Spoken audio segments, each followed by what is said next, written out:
मान्यवर, ये जो फैसला है उसी एक्ट का हिस्सा है जिस एक्ट को सब चैलेंज करते हैं। मैं उनको बताना चाहता हूं, जब आप 5 अगस्त 2019 के बिल को चैलेंज करते हो, तब आप डिलिमिटेशन कमीशन एक्ट को भी चैलेंज करते हो। ये मत भूलो कि आप इनके रिजर्वेशन के खिलाफ बात करते हो। मैं आज फिर से कहना चाहता हूं, पाक ऑक्यूपाई कश्मीर भारत का है, हमारा है और हमसे कोई नहीं चाहता। आप मुझे लिखिए, कश्मीर सरकार को लिखिए, किसी भी विज्ञ के बगैर आपका रजिस्ट्रेशन कर दिया जाएगा। आप मतदार भी बनोगे, चुनाव भी लड़ पाओगे और जम्मू कश्मीर के अंदर आप मंत्री बनकर भी जा सकते हो। मैं आज इस महान सदन के माध्यम से देश भर में बिखरे पड़े कश्मीरी पंडित और अन्य विस्थापितों को कहना चाहता हूं, नरेंद्र मोदी सरकार आपको न्याय देने के लिए कमिटेड है। आप मुझे लिखिए, कश्मीर सरकार को लिखिए, किसी भी विज्ञ के बगैर आपका रजिस्ट्रेशन कर दिया जाएगा।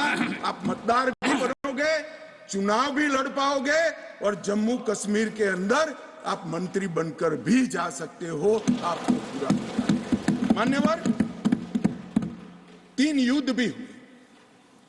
1947 में और 48 में युद्ध हुआ। 31,779 परिवार आज के पाकिस्तान अधिकृत कश्मीर से शरण लेकर भारत में आए। इनमें से 26,319 परिवार तत्कालीन जम्मू कश्मीर राज्य में बसे और शेष 5,460 परिवार अन्य भागों में बसे। दूसरा युद्ध हुआ 65 और 71 का, और छम्ब और नियाबत क्षेत्र से लगभग 10,065 परिवार विस्थापित हुए। 3500 परिवार 65 के युद्ध में हुए और इतने ही करीब 71 के युद्ध में हुए। अब तक 47, 65 और 71 के युद्धों में लगभग 41,844 परिवार विस्थापित हुए हैं। उनको भी भारत सरकार ने ढेर सारी चिंता करी है, मैं आगे बताता हूं। मगर ये बिल जो है मान्यवर, 3 सीटें, 2 जम्मू कश्मीर से विस्थापित परिवारों के लिए और 1 सीट पाक ऑक्यूपाई कश्मीर से विस्थापित आए हुए कश्मीरी भाइयों के लिए रिजर्व करने का काम नरेंद्र मोदी जी ने बहुत मन के साथ, चाव के साथ और संवेदना के साथ किया। मान्यवर, ये जो फैसला है उसी एक्ट का हिस्सा है जिस एक्ट को सब चैलेंज करते हैं। मैं उनको बताना चाहता हूं, जब आप 5 अगस्त 2019 के बिल को चैलेंज करते हो, तब आप डिलिमिटेशन कमीशन एक्ट को भी चैलेंज करते हो। ये मत भूलो कि आप इनके रिजर्वेशन के खिलाफ बात करते हो। मान्यवर, डिलिमिटेशन कमीशन ने गंभीरता से विचार करने के बाद समुदायों का प्रतिनिधित्व नॉमिनेशन द्वारा कराने की सिफारिश की है। और मान्यवर, जम्मू कश्मीर प्रशासन ने, जो आज स्वाभाविक है राष्ट्रपति शासन है, उसने भी अपना अभिप्राय डिलिमिटेशन कमीशन को दिया था।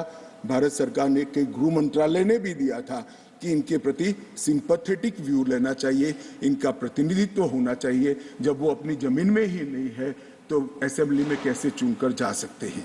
मान्यवर, और ये आदेश उन्होंने प्रकाशित किया था, जिसको आज कानूनी जामा पहनाकर मैं ये बिल को लेकर उपस्थित हुआ हूं। मान्यवर, ये जो डिलिमिटेशन कमीशन ने और भी कई फैसले किए हैं। मैं जरा सदन के सामने पूर्व की स्थिति और अभी की स्थिति बताना चाहता हूं। पूर्व में जम्मू में सिर्फ 37 सीट थी, 37 सीट थी। अब नए डिलिमिटेशन कमीशन ने 37 से बढ़ाकर 43 सीट जम्मू क्षेत्र में बनाने का काम। मान्यवर, कश्मीर में 46 सीट थी, 46 सीटें थी। अब 46 की जगह 47 सीटें, 47 सीटें बनाने का काम। इस तरह से जम्मू और कश्मीर दोनों को मिलाकर 83 सीटें थी। लद्दाख की सीटें निकाल दी है क्योंकि वहां यूटी बन चुकी। 83 सीटें थी, उसकी जगह 90 सीटें अब डिलिमिटेशन कमीशन ने करी है, जिसको भारत सरकार ने माना है। और पाक ऑक्यूपाई कश्मीर की 24 सीटों को आरक्षित रखा गया है, क्योंकि हम अभी भी मानते हैं, कोई जिसको जो बोलना है वो बोले, इस सदन में बोला हुआ शब्द इतिहास बनता है। मैं आज फिर से कहना चाहता हूं, पाक ऑक्यूपाई कश्मीर भारत का है, हमारा है और हमसे कोई नहीं चाहता। मान्यवर, हमने 24 सीटें पाक ऑक्यूपाई कश्मीर के लिए सुनिश्चित की है। मान्यवर, अब तक